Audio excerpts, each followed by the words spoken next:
सवाल ये है कि इस चैंपियंस कप से कोई पाकिस्तान को फायदा भी होना है। मुझे नहीं लगता कोई फायदा होगा, क्योंकि अगर आप रियलिटी को देखें तो इस चैंपियंस कप के अंदर तो उन प्लेयर्स की लॉटरी लग गई है जो इंटरनेशनल में फेल हो रहे थे, क्योंकि परफॉर्मेंस ही वही करके दिखा रहे हैं जो इंटरनेशनल में बुरी तरह से फेल हो रहे थे। हमें चाहिए थे वो प्लेयर्स जो आके रिप्लेस कर सके उन प्लेयर्स को, लेकिन वो रिप्लेस तो तब करेंगे ना जब वो वाले प्लेयर्स यहाँ पे फ्लॉप होंगे। लेकिन यहाँ पे तो हर जो इंटरनेशनल के अंदर बुरी परफॉर्मेंस दिखा के पाकिस्तान को बदनाम कर दिया, वो सब के सब यहाँ पे रन्स कर रहे हैं और शानदार किस्म की परफॉर्मेंसेस करके दिखा रहे हैं। तो क्या फायदा हुआ इस चैंपियंस कप का, क्योंकि यहाँ पे तो फ्लैट विकेट के ऊपर आप परफॉर्मेंस करके दिखा लो, ये होम कंडीशन है, सिंपल से बॉलर्स हैं, पेस नहीं है, स्विंग नहीं है, परफॉर्मेंस कर लोगे।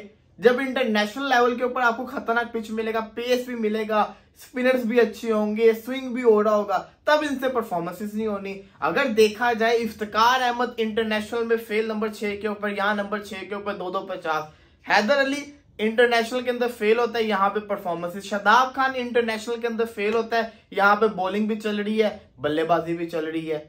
हारिस रऊफ, शाहीन शाह अफरीदी, इवन कि बाबर आजम भी अगर आप देखें तो इंटरनेशनल में फ्लॉप चला था, लेकिन यहाँ पे रन कर रहा है। हर प्लेयर वो जो इंटरनेशनल में परफॉर्मेंस नहीं दिखा रहा वो यहाँ पे चल रहा है। एक ऐसा प्लेयर है फकर जमान जो अभी तक नहीं चला, और रिजवान जो कि इंटरनेशनल में चलते हैं इधर नहीं चल रहे। लेकिन आप गौर से देखिए इससे फायदा क्या हो रहा है। अब आप खुद देखिए, आपको मुबस्सिर खान चैंपियंस कप में से एक प्लेयर मिला जिसने आज भी, जिसको कहते हैं 90 मारा, पिछले मैच में अच्छी परफॉर्मेंस दिखाई थी।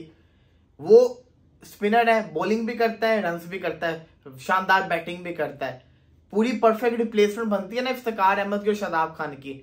देख लीजिएगा आप, मैं भी यहाँ हूं, आप भी यहाँ हैं, ये उसको लेके नहीं आएंगे आगे, ये उसको नहीं लाएंगे, ये इफ्तिकार अहमद और शादाब खान के साथ ही जाएंगे। सलमान अली अगर इंटरनेशनल में कुछ करता नहीं, यहाँ पे उसकी परफॉर्मेंसेस देखो, बॉलिंग देखो, शानदार बॉलिंग कर रहा है, टर्न भी हो रहा है, विकेटें भी निकाल रहा है, साथ ही साथ रन्स भी कर रहा है। तो ये किस्म का सारा फ्रॉड हो रहा है पाकिस्तान के साथ। ऐसे तो पाकिस्तान क्रिकेट जिसको कहते हैं ना ऊपर नहीं जा सकते, जब आप इंटरनेशनल के अंदर परफॉर्मेंस नहीं दिखाओगे, डोमेस्टिक में आप रन करते रहोगे, इससे कोई फायदा नहीं है। अब बात करते हैं जरा इंडिया वर्सेस बांग्लादेश की टेस्ट सीरीज की। अगर इस सीरीज को देखा जाए तो बांग्लादेश को बड़ी पूरी उम्मीद है कि वो जीतेंगे।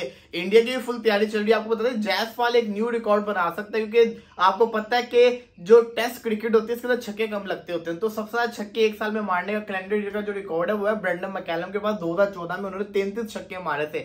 जायसवाल साहब ने इंग्लैंड वाली सीरीज के अंदर ही 26 छक्के मार दिए थे 2024 के अंदर। तो अब भी इंडिया ने 10 टेस्ट मैचेस इस साल खेलने, और जायसवाल कोई बहुत बड़ा रिकॉर्ड बना देगा उन 10 टेस्ट मैचेस के अंदर, क्योंकि 26 छक्के उसके हैं, उसको सिर्फ और सिर्फ 8 छक्के चाहिए एक न्यू रिकॉर्ड बनाने के लिए। लेकिन वो जिस किस्म की बल्लेबाजी करता है, मेरा ख्याल है कि वो 60-70 छक्का एक साल के अंदर मार देगा, और ये बड़ा खतरनाक रिकॉर्ड बन जाएगा जो कि कोई तोड़ नहीं सकता। क्योंकि जब ब्रेंडन मैकलम ने 2014 में ये किया, इसका मतलब है डेविड वार्नर नहीं कर सका, रोहित शर्मा ये नहीं कर सका, बड़े बड़े खिलाड़ी है, बेन स्टोक्स ने ये कर सका, तो कोई और नहीं कर सकता। तो जायसवाल एक बहुत बड़ा रिकॉर्ड बनाने जा रहा है, और ये रिकॉर्ड बनता हुआ मुझे तो नजर आ रहा है, क्योंकि उसको छक्के सिर्फ 8 चाहिए, और वो 8 तो एक मैच में मार देगा।